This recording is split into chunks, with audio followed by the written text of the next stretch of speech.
Hey, family, welcome back to Black on the Platform and Happy New Year to you all. I'm Jen S., your Concierge of Connection, and tonight is a New Year special.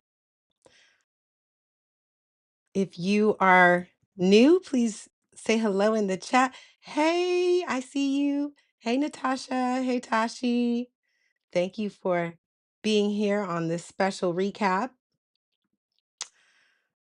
All right, I'm going to go ahead and get started. So, over the past few months of 2025, we completed 14 spotlight episodes, each centered on elevating Black owned businesses and sharing meaningful stories.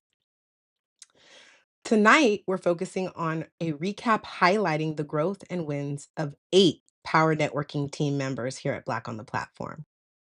I also want to take a moment to celebrate and deeply value every guest and business that has shared their story on the spotlight. Each contribution has helped us shape this community, and we truly thank you. Let's see who's here. Hey, Errol, Danielle. Happy New Year, everyone. So, what you'll see tonight is a curated replay of moments from the Power Networking team. This group is made up of committed business owners who are part of the Black on the Platform's Power Circle. Over the past few months, they've been meeting together over Zoom, pitching their businesses in a trusted space, and building genuine relationships with one another. In just a few months, many of these members will also be coming together in person for our spring summit. And let me tell you, watching these connections begin to take shape has truly been energizing and amazing. There's something special that happens when people commit to being in the room together consistently and show up for one another. There's a sense of accountability that naturally emerges when people show up for one another, speak their goals out loud, and are supported in following through. It can be kind of difficult to capture outside of that setting, but it's definitely a powerful experience when you're inside the community. And I appreciate all of you who are showing up here every day, every live for our community. Ah, I see my grandmother. Hey, Baba, and my cousin. Hey, Bobo. All right. So you guys are in for a treat because if you're new here, just know that what you'll hear are real people sharing real stories. Through connection, collaboration, and community, they've been working toward greater visibility, alignment, and revenue growth. So if you missed some of the episodes over the past few months, settle in because tonight we'll be revisiting some of those moments with our Power Networking team members. We'll hear their personal journeys, professional journeys, and the kind of openness that reminds us how connected we truly are. At Black on the Platform, we empower Black entrepreneurs and connect excellence. When people share with honesty and heart, it gives us all something to learn from, something to reflect on, and someone to root for. So, with that being said, let's take a look back. And please let me know in the chat if you can hear the audio clearly as I shift to the replay. And we'll be chatting it up in the chat. So, if you didn't catch the live, feel free to comment in the comment section. But yeah, as business owners, we need to get beyond the busyness is because I believe in a self-care entrepreneur lifestyle. I don't think that any of us quit our jobs so that we can continue to burn out. And yes, you have to put in quite a bit of work at the beginning of your entrepreneur journey, but I have figured out a way to still run my business and still take great care of myself and still rest and still enjoy life. And so that's what I want for others. and you know what, Mia, that ties really well into my next question for you. That piece, because in the book, Think, Learn, and Feel Rich, you definitely want to get one of these. Mia, you talk about how 80%, you say money is 80% psychology and 20% strategy. So, kind of ties into what you were just speaking on. Can you expand on that? Oh, yes. So it's so interesting, right? Because when I'm meeting with a client, what I've learned is that I first start with how number one, how do you feel about money and specifically, what it is that we're talking about. That's number one, how do you feel? And number two, I'm very interested in people's money story. And so what I mean by that is, how was money presented to you growing up? How how have you been taught about money? How have you um or not taught about money? So it's I really think around. you're also speaking about it and in a sense of a relationship with money, right? You're looking at Mhm, what is your relationship with money, and go ahead. mhm. No, you're spot on. It is about your relationship with money because I had a consultation today, and the situation was not that the person couldn't afford the opportunity or the solution.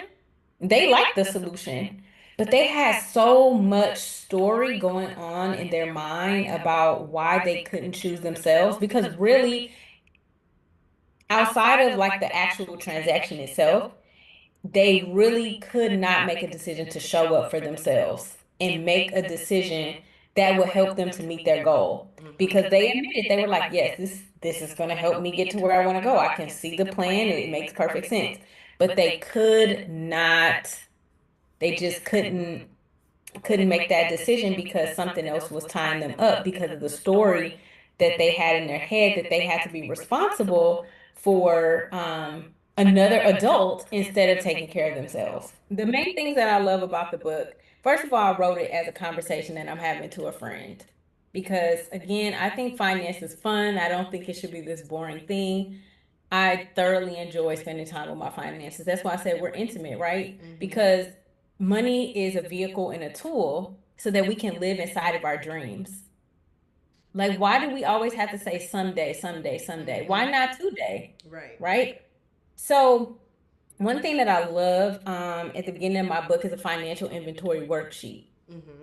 Because I've heard way too many stories where when loved ones pass away, people don't know where the insurance policy is. They don't know what assets this person has. They have these businesses. They don't know what bills need to be paid. And so I have a one pager that allows you to kind of summarize your assets. You can put this in a safe or what have you, or have an electronic copy. The Mm-hmm. other thing is there's journal pages in here because I believe that we create our life.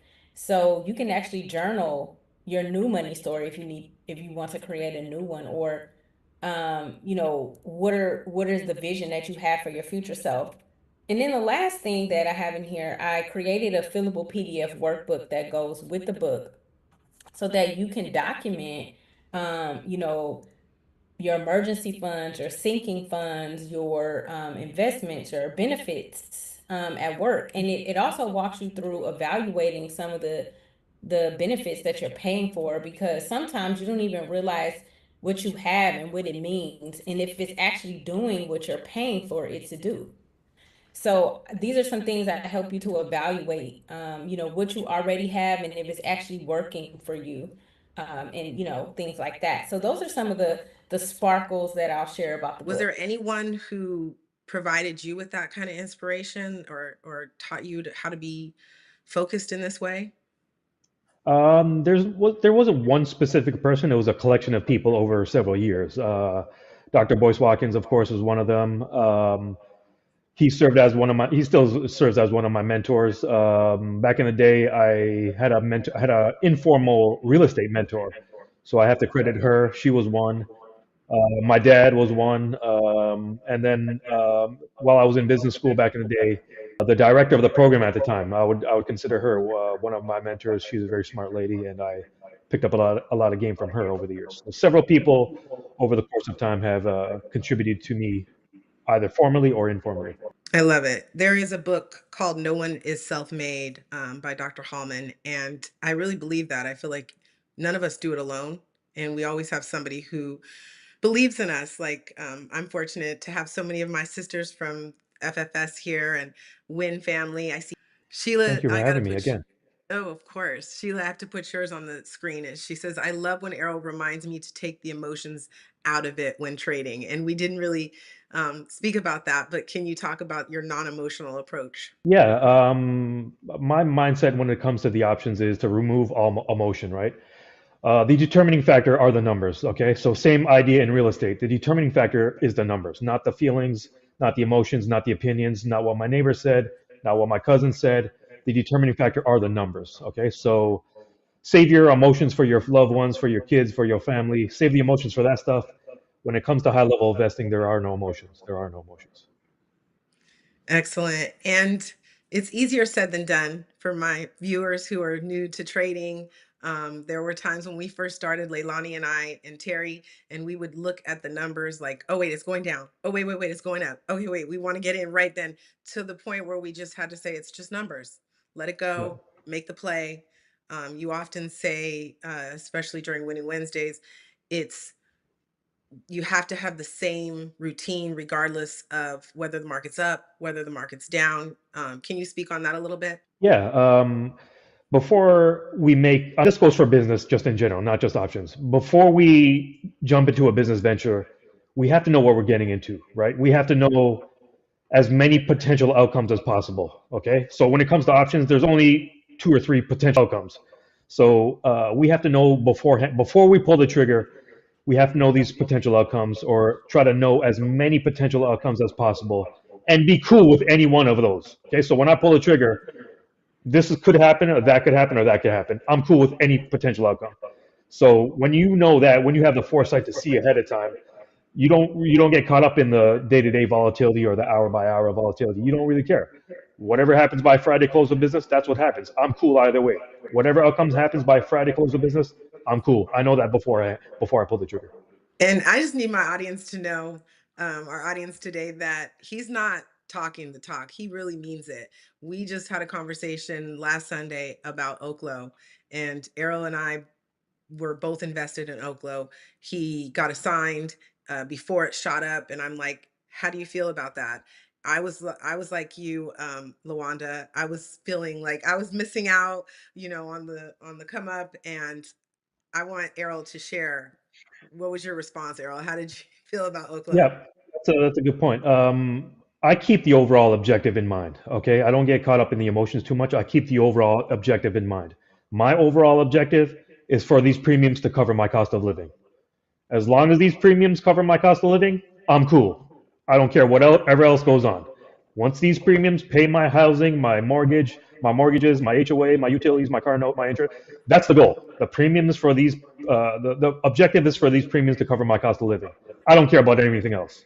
Okay. When it comes to the options, I don't care about anything else. So I don't have fear of missing out.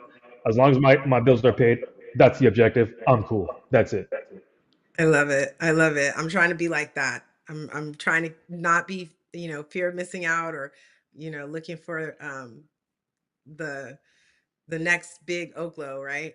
So Natasha asks you, what inspired you to start option trading personally and to eventually teach it? And before you answer that, I think that we see you as a teacher, a facilitator, but a lot of times you're so nonchalant. You're like, I'm just living my life. I'm just, trying to do it. But you definitely are bringing financial empowerment to the B1 community, in your smooth way, transforming our mindset. So let's start with your expertise. What do you specialize in, and what kind of clients do you enjoy working with? My specialty is web design primarily, and digital strategy. So, and the reason I put those two together is they're really important. Really important to think of web design as a bridge between branding and marketing.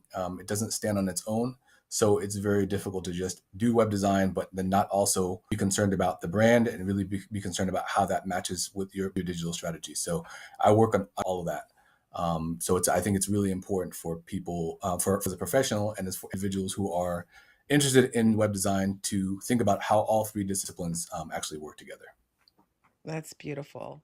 So, Omari, why is professional web design or digital strategy such a game changer for small businesses? Well, I think that in today's landscape, it's become more accessible than ever. There are many tools. Everybody knows. I mean, people know there are tools out there, but they may not, really have a really good grasp on necessarily how to use them and how to implement those in a way that's going to be the most effective for them. But there's so many tools out there now. There's really no excuse for people who are sort of sitting on the fence, not ready to get into it, to just go out there and do it. Web design is, there are lots of web design tools out there. There are web designers like myself to help. There are also lots of tools for marketing, for, social media, SEO. There's AIO. There's lots of things out there that allow you to compete with the big boys, and that's really what I'm here to do, is help people compete. I love that. I love that. We want to compete with the big boys. Absolutely. So you make it sound easy, but I know there's a lot of challenges. So many business owners want to show up online, but they get stuck. What are some of the Sure. biggest struggles you see when it comes to building a strong digital presence? I think, a lot of what people want to rush to it, and they don't necessarily, and I understand it because, as an entrepreneur myself, and being that I coach many entrepreneurs, I understand that there's a lot of excitement in what you want to do. So people rush to it, but they sometimes they skip steps. It's important not to skip steps. So oftentimes one of the challenges that I find that people have is a lack of a branding foundation, like a foundation in what their brand is. What is their brand identity? What are they trying to say? And who are they trying to say it to? It's really difficult to go down the road and try to do marketing without having a good understanding of that. So that's, and like I said, I'm here to help in that regard, because oftentimes I get clients, or prospective clients that are thinking about doing things, and then I get to consult and talk to them more about what their identity is, so that I can understand it, so that I can build the best website possible, and also help with whatever marketing initiatives they're looking to do. I like that you're helping people fulfill their dreams ultimately. Yeah. And so there are people who try to do it on their own, the DIY crowd. What would you say to someone who keeps running into roadblocks trying to do it alone? Well, I would say that it's really important to use your community, like use the people around you that have the expertise. They're there for a reason. They're there to help you. Don't think that you have to do it on your own. I always recommend, when I'm talking to people who are looking at, they may be confused, they don't know what they should be doing, take a look at what people in your space are doing, those who are really successful, and use some of that. You don't need to reinvent the wheel. So it's it's really important to understand that, it's not just about building a website. When it comes to web design, it's not just, you don't just need a website. It's really important to pay attention to what your brand identity is. Because a lot of times what people will do is they'll spend on branding, then they'll spend on ads, but then they'll just throw together something on a weekend. And that's generally not what you want to do, because your website touches so many different things. It really impacts all of that. If you don't have a strong, website, people aren't going to understand what you stand for, what you're about, what your story is, and they're not going to feel like they want to take actions and transactions on your site. Curious because, Naturally Boundless, it's a wellness line. It's created especially for women, or is it for anyone that's on a healing journey?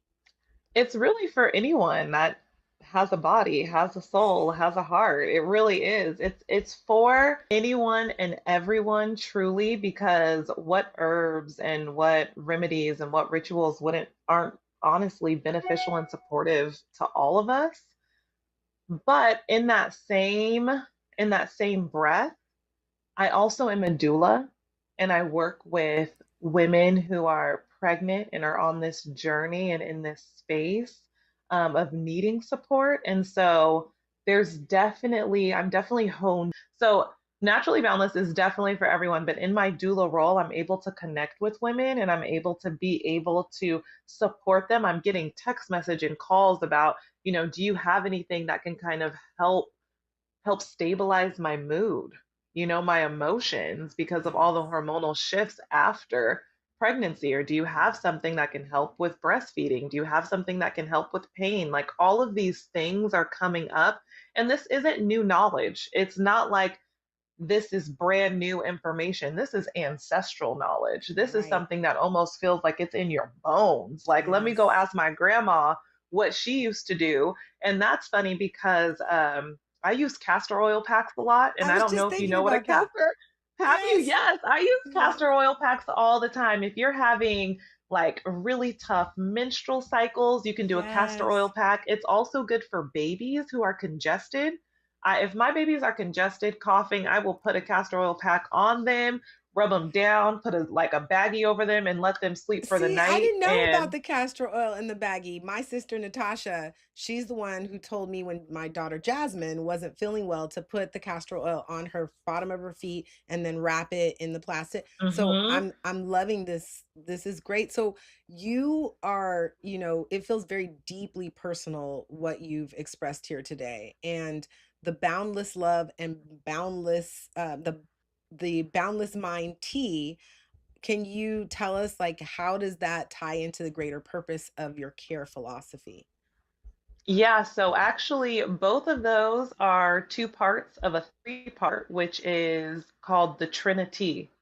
So, the Trinity, because my background is I am a believer, and so that is the Trinity of Yahweh. I tend to say Yahweh, to say Yeshua, to say like the Hebrew terms, but God, Mhm. Jesus, Holy Spirit. However you refer to. Yeah, Right. it's Yeah. very much rooted in that. So I created the Trinity because we're made in God's image and it's this mind, body, and spirit.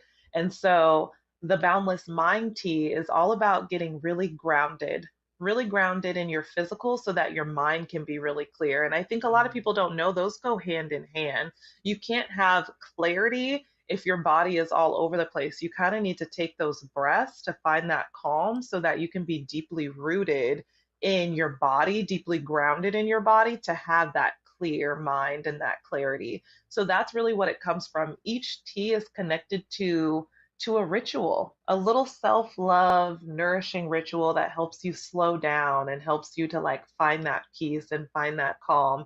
And they all come with an affirmation. And so what's really cool is that when you get the tea, there is a QR code. You can take a picture or put your camera up, and it takes you to the link of the blog post so that you learn the affirmation and you learn the ritual and you kind of slow things down.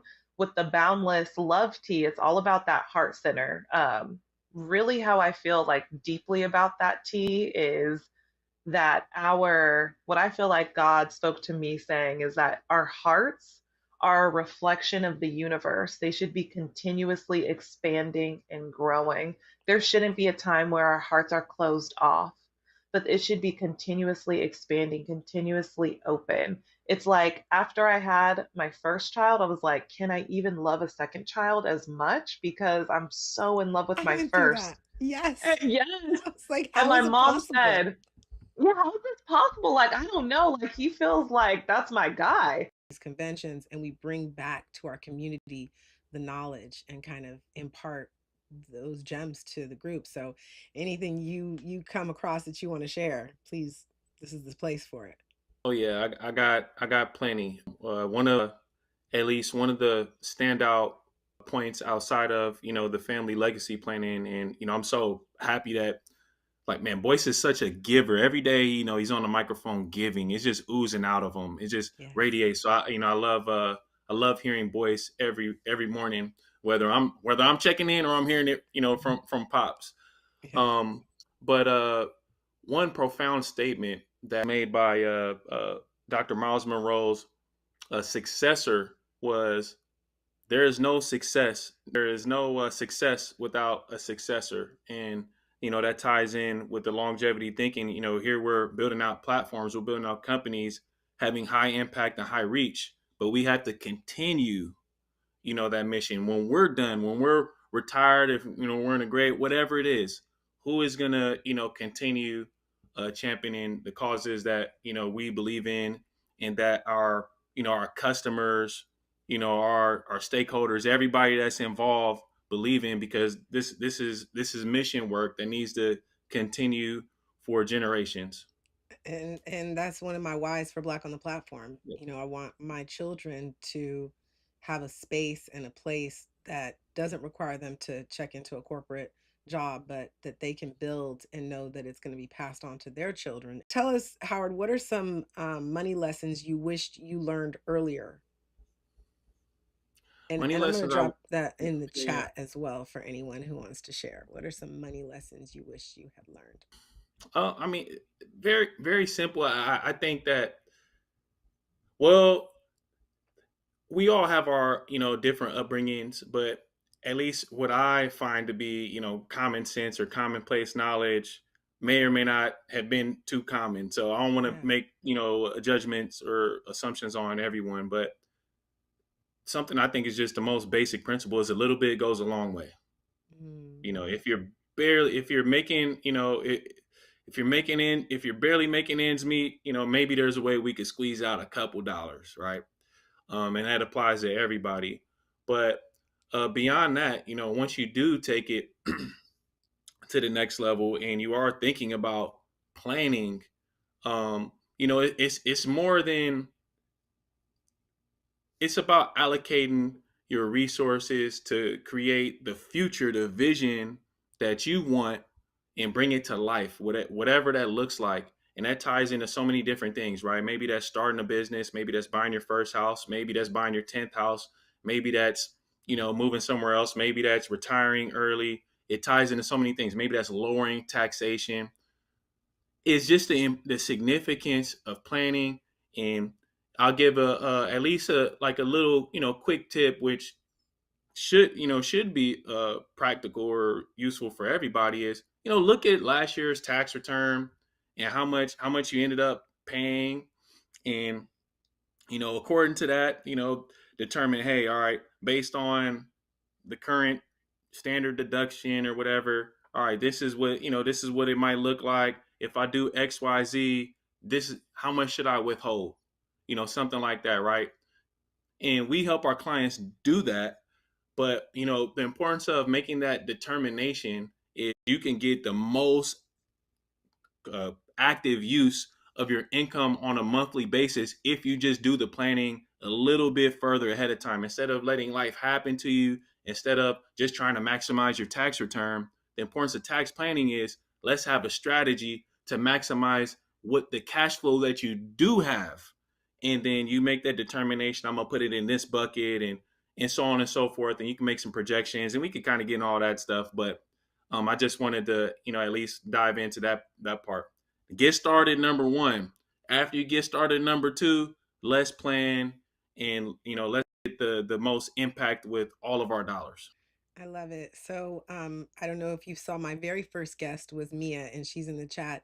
And she said, one money lesson I wished I learned was to always save liquid cash. And another Yes, thing Mia does is she has a date with her money. So it's here we go. scheduled, right? And we make it intentional about that. But Hmm. in the chat, we also have one of your wives, your wife. Okay. I know she's over here. Go hubby, love this so much.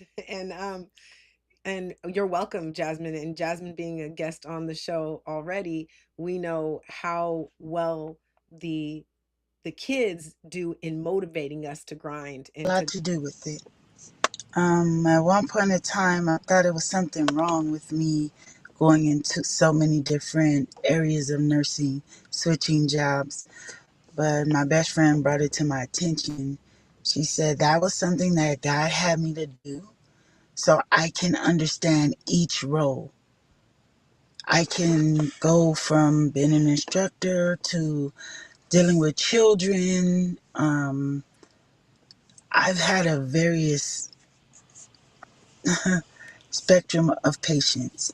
So by Mhm. me being able to be in all those different parts of it, it makes it a lot easier for me to bring my agency to a place that it needs to be, which And it is, it all stems down to compassion. Yes, it sounds like compassion and empathy played a huge role in your ability to create the agency. And so, how do you ensure that families and patients feel seen, respected, and safe under your care, knowing what you know and having that lens? I have I call them members, and I make them feel a part of every step of the way. When we go into the homes, we do a meet and greet. In that allows them a time to get to know the caregiver on a one-on-one basis. I'm not just going to drop someone in someone's home and be like, okay, this is who's going to care for you. No, I need to know it's a fit. I need to know that the caregiver fits the member and the member fits the caregiver.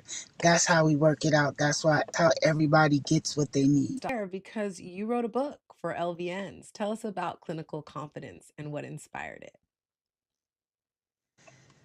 Um, Critical confidence was inspired from me being an instructor. I was able to see firsthand how it goes. Also been a student. Nowadays, the nurse students are given so much information. It's like, because we only have a certain amount of time to give them everything that the board thinks that we need to give them. But it doesn't allow us enough time to actually show them how to use the information. So I have students that have graduated as nurses because I keep in contact with my students. And I had them contact me and say, Miss Carter, I don't understand this. It's not what we had in school. So even with me I was the clinical instructor, even with me taking them into the field and giving them what I knew would be the difference, I was still held by the politics of the school where I couldn't really give them everything. So I saw the gap.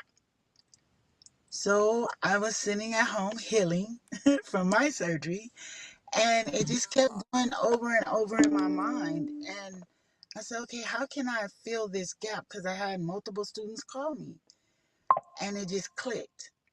Give them something that will build up their confidence. And building up their confidence, it will broaden up their thought process to allow them to be able to go in there and do what they need to do. So it's just a book about everyday case scenarios. And from the beginning of life to the end of life, COPD, diabetes, you name it, it's in there.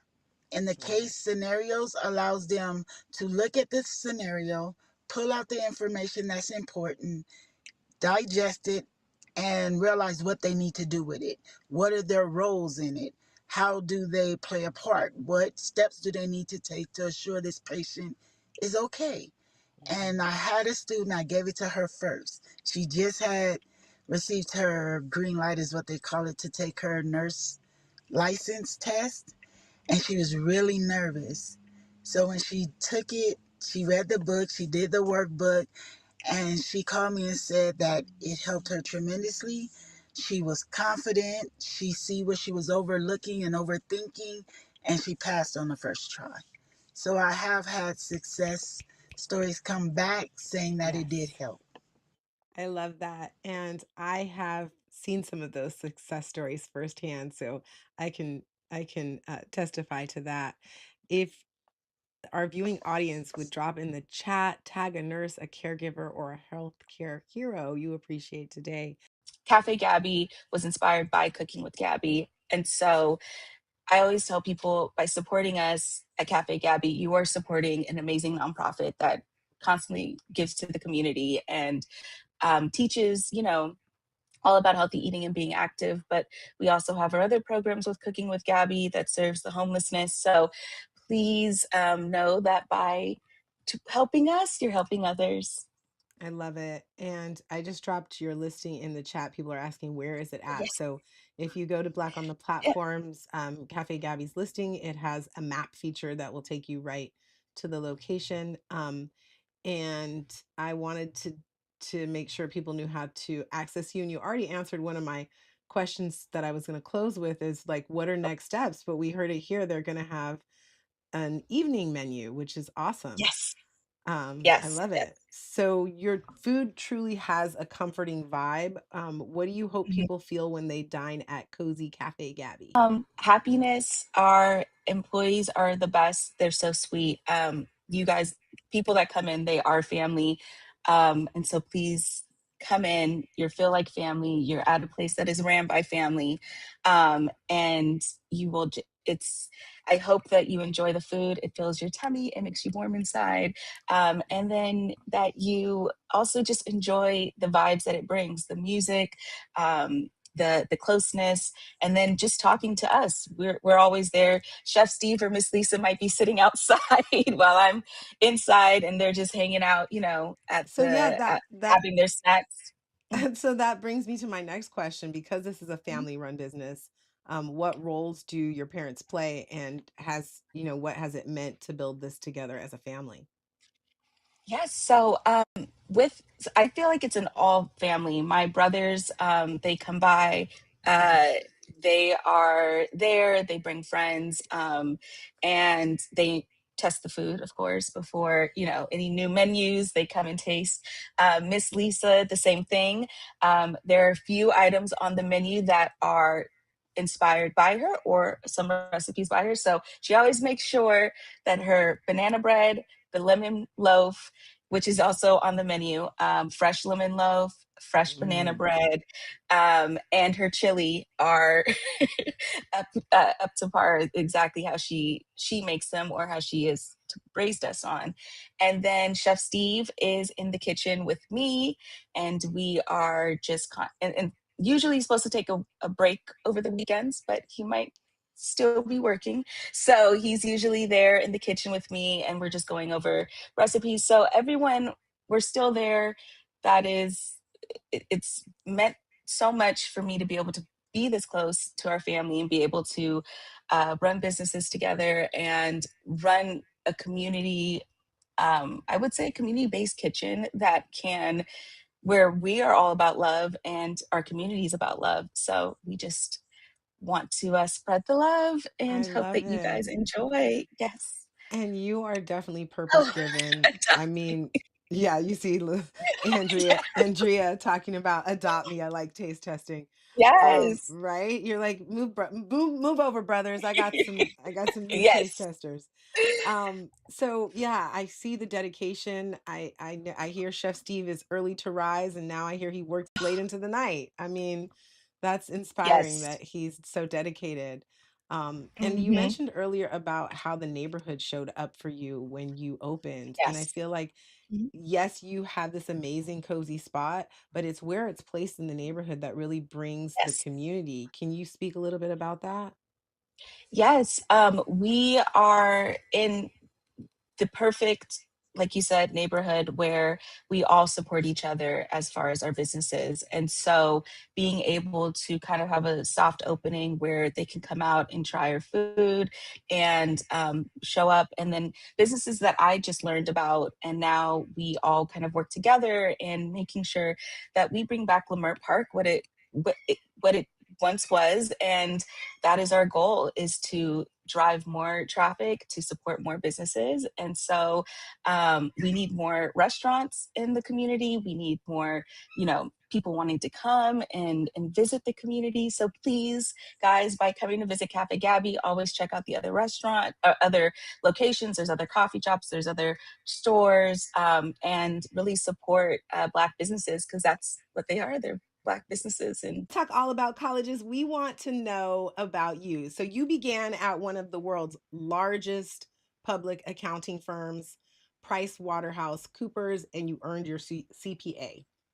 What did that early experience teach you about excellence and professionalism? Well, what I will say, it really taught me to hone in on doing things that I love and doing things that align with my purpose. Because as a student, we were really pushed into going into public accounting. That is like the job you need to get as an accounting student. And once I got there, I was an auditor. I learned really quickly auditing was not for me, because everyone thinks the auditors are the bad guys. And I love, like, I'm passionate about teaching and helping. So I'm like, no, no, no, no, no. Like, I'm not the bad guy. And so I'm trying to explain, like, what we're doing. And everyone's afraid. And I was like, this does not mesh with my personality. So I learned really quickly that it wasn't for me. But what I also took away was that it really changed my way of thinking, because as an auditor, you're working backwards. They're giving you the numbers. So in the midst of me, so let's start with that journey, right? Because I think the journey to the PhD opened up all of these other things that I'm doing, because I literally had to quit my job. Like, as a PhD student, you get paid to go to school. They're investing in you. Mm. So I literally could not hold a 9 to 5. I had like a student teaching position. Everyone thought I was crazy because I basically gave up a six-figure salary to go back to school and earn $15,000 a year. So everyone thought I was literally like, what is wrong with you? And but the hustle in me never stopped. Like I was my mom and dad, they basically poured into the hustle mentality of me. And my mother always said, I'm sending you to school not to go get a job, but to go get your own. She always told us that as we were growing up. That's beautiful. So as I'm getting my PhD, I start taking on accounting clients. And then in the midst of that, my dad wanted to start the construction company. So we Okay. started the family construction business during that time. So just and once I got my PhD, it literally just hangs on the wall. It took me longer than the normal person because I was doing all these other things. But yeah, that's what sort of really started my entrepreneur journey. Like my mother and I bought our first real estate property. And then from there, it was just looking into other ways to make passive income as well as growing the accounting firm that I had started, the CPA firm, and moving on from that. I love it. So it sounds to me like you've walked in both academic and real world business worlds. So how does your scholarly background, I know it's just hanging on the wall, but how does it influence your entrepreneurial strategies and vice versa? I would say that because my academic background is accounting, it it really helps me in terms of creating budgets, looking at the numbers. Sometimes I'm overkill. My husband would say, you just break out the receipt and start writing on the back, creating a budget. Like this is not normal. I love it. But it really helped me with strategy from a financial perspective. And yeah, I think having that accounting background and going through just the discipline alone of achieving getting a PhD, it takes dedication, it takes hard work. Yes. So it's not just about the skill, like the academic skill that I learned, it's all of the other little things that came with it. I'm not gonna lie, I'm still a procrastinator. Like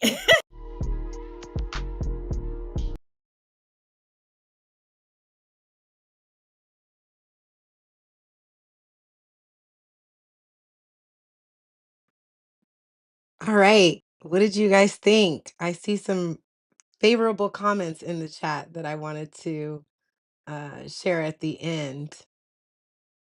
Thank you for joining me as we did some of the recaps. Okay, where did we go? Okay, there it is. Um, amazing stories, personal stories, professional journeys, and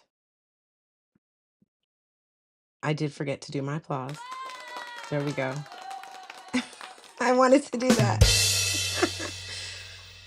Well, I mean, amazing. I know we took a little bit of time there for our recap, so thank you for those who stayed with us and who are sharing their feedback in the chat. Um, as we come to an end of tonight's recap, I want to thank you. Thank you to our viewers. Thank you to our subscribers. Thank you to every member of the Power Networking team who showed up, shared openly, and trusted this space. Um, and I thank you to I thank every guest in business who has ever said yes to sharing their story on the spotlight. So none of this happens without your willingness to be seen. And what we watched tonight was more than a recap. It was a reminder of what's possible when people choose connection over competition, intention over isolation, and community over doing everything alone. At Black on the Platform, our work is about empowering Black entrepreneurs and connecting excellence. And that work touches every part of our lives. Our wealth becomes our wealth, or so our health, we saw, right? Because building sustainability matters. Our wealth, because ownership and opportunity changes outcomes. And our relationships, because none of this is meant to be done alone. This doesn't just happen on screen, as I mentioned before, it happens in conversations, in relationships, and in those moments where people feel supported enough to keep going. You root each other on. If something you saw tonight resonated with you, take a moment to sit with that. Let it encourage you this new year. Be bold in 2026. But let it remind you that you don't have to build in isolation. And for those who've been part of this journey already, thank you for trusting me and for trusting one another. We are truly, truly just getting started. And I just want to take a moment to check the chat and see. And oh, this is my new do for the new year. It's my new me. And I just want to also give a shout out to my daughter. I saw Natasha commented on the animations and the editing, and that was thanks to my little one. So yeah, just had to give her a shout out. Oh, good. I get to see the feedback. All right. So we see this was so nice. I'm glad you enjoyed it, Dr. Janice. It was a pleasure to have you on. Natasha, thank you for your continued comments in the chat. I appreciate you keeping it hot. And Andrea, you coming from Detroit and visiting Cafe Gabby, taking, the time out to support our small businesses is beautiful. Leilani and I also did that as well. Tashi, our administrative assistant in the house, dropping the fire. Thank you, Errol. Errol's masterclass is still happening. So if you're interested, and if you were part of Mia's live yesterday, you know that he is dropping gems every day, every session on on Tuesdays for his masterclass, on Wednesdays for Winning Wednesday, and some lab time. So Miss Letitia, thank you for dropping the wisdom. Um, come through with sound effects on the new Thank you. I'm trying, okay? Yes. I just want to thank you all. And I couldn't do it without you. We are not alone in this. I missed our sisterhood on Sunday. I'm feeling better now. And Floyd. Thank you for being here, Floyd. Thank you, Mia. Thank you, Mia. I appreciate your compliment. Um, yes, you knew it was Jasmine, Natasha, who was doing the editing. Yeah, she's gonna be out for hire soon. So yes, and shout out to FFS. We shout out to B1. I really appreciate everyone taking the time out of your first New Year's of the first day of the New Year's to spend it with us, enjoying the empowering stories. So let me go ahead to my outro. Let's see, do I have it down, Mr. Riley? Where's my All right, here we go. I got it.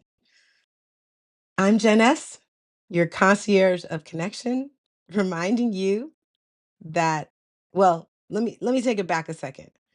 Uh, Thank you again for those who've been part of this journey already. And if you haven't, I'm going to drop some links in the chat before we head out, because it's really important that you join our community, whether it's I don't know how big my drop can be, but join the community regardless of where you're at on your journey. Maybe you're not a business owner, maybe you just are here to support, patron, for goods and services from other business owners.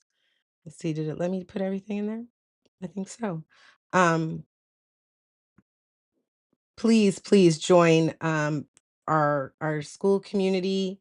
I'll drop that one again on the screen. And I don't want to say goodbye to you guys. I'm just trying to keep you here. All right. So if you haven't joined, please join. If you haven't checked out Black on the Platform's website, go there as well. If you have not subscribed, shame on you. It is time to hit that subscribe, the like, and get those notifications. Hit the thumbs up. It helps the channel. Thank you, Natasha. I can always count on my sisters. Oh, thank you, Mia. I appreciate it. I was nervous. for my new do. All right. I've kept you on long enough. Oh, thank you, cousin. So I'm gonna end with my end, and I want you guys to be in the habit of saying it with me, like we used to do in the day of with Def Jam. God bless, good night. I want y'all to say it with me. So I'm Janice, your concierge of connection, reminding you that visibility creates opportunity, and we're here to help you shine. So say it with me if you like. But until next time, honestly, take care of your health, honor your work, nurture your relationships, and keep building with intention. Stay bold, stay Black, and always stay building. Thank you.